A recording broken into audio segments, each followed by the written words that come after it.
Hi there, Doggy Dan here from the online dogtrainer.com video website. Here I am working with some sheep, and here's the video that you wanted.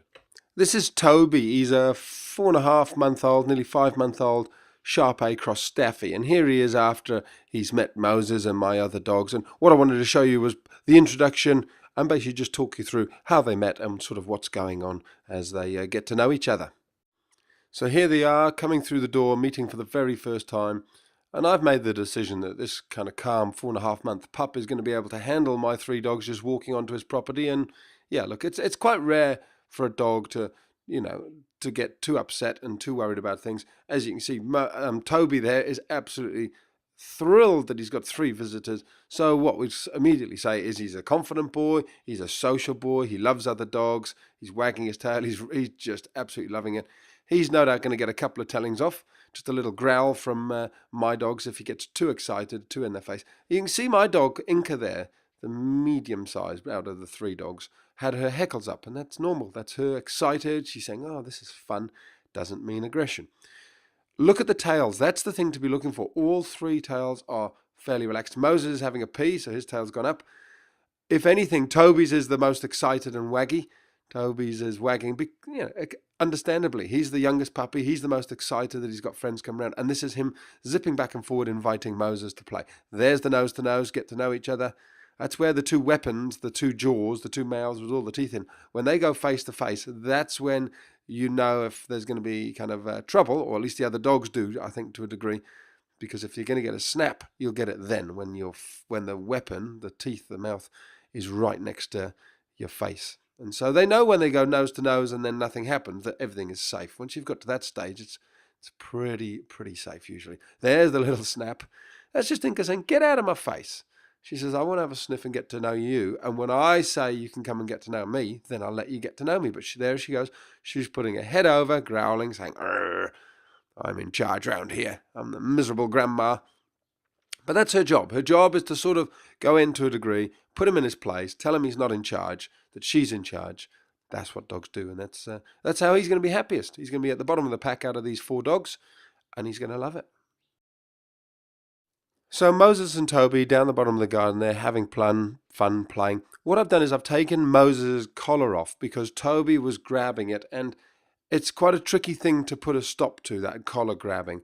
Here he's mouthing around Moses' neck, which you don't want it to progress to any sort of biting, but to a certain extent you want dogs, that's sort of how they play a little bit, mouthing, grabbing, a little bit like that.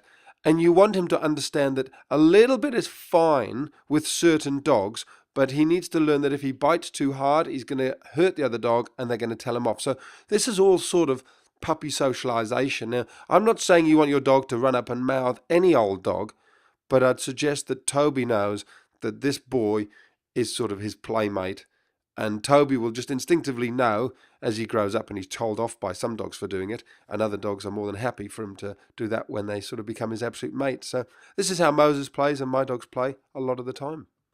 In many ways, it's a bit like humans. We all have different relationships and different ways that we interact with different people, and so do dogs. The way Toby is going to behave with Moses is going to be very different from how he responds to Inca. I mean, he's hardly gone near Inca, and he's very respectful of her and very wary of her. And again, he's much more respectful even again of dear Peanut because she's older.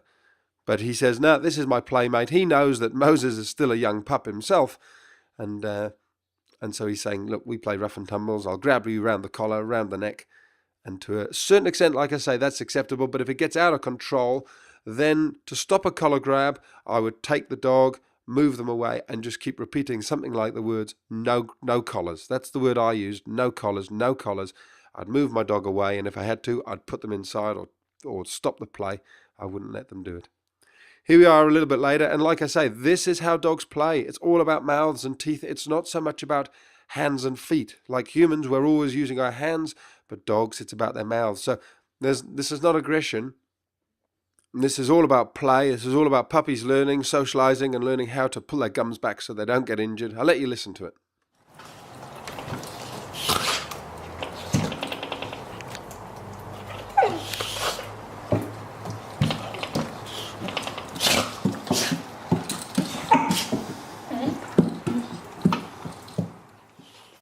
And this is what they do, you know, they're not hurting each other. They're learning to control those jaws. They're learning to avoid being injured. They're learning to avoid injuring the other dog, but they're also learning to have a lot of fun and gaining confidence and playing. And they may do a little bit of mouthing, like I said before. I think that's acceptable, that's fine, but if the other dog shrieks or they hurt them or they puncture them or anything like that, or it starts to get too excited, you certainly need to stop that immediately, step in. But a little bit of sort of grabbing around the neck, if they're absolute best mates and nobody's getting injured, I think that's absolutely fine. I wouldn't worry about it. So here's an incident where my dog sticks her nose into it. She comes over and she really doesn't need to.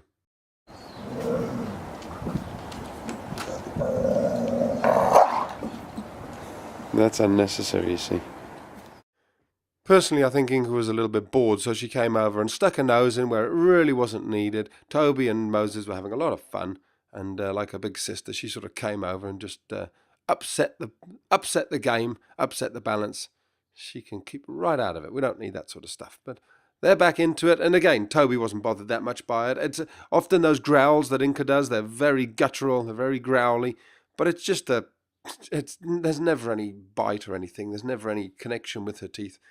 So there's not that much to worry about. Here the boys are back playing a rough and tumbles, and as you can imagine, this could go on for hours.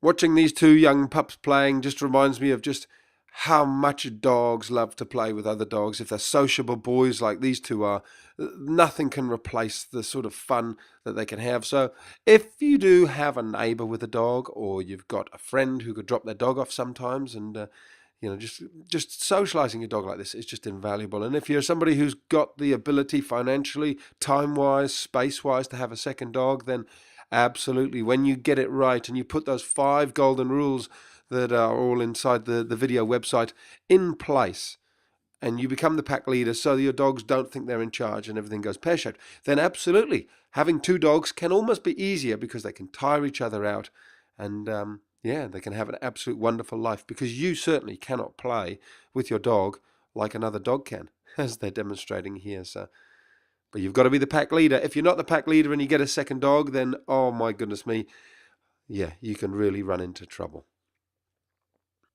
For a complete solution to training your dog, stopping unwanted behaviors, and raising the perfect puppy, check out my video website, theonlinedogtrainer.com, and there you'll find everything you need to know about being the pack leader and the sort of training that you can then put in place once you've established yourself as the pack leader with my 5 golden rules.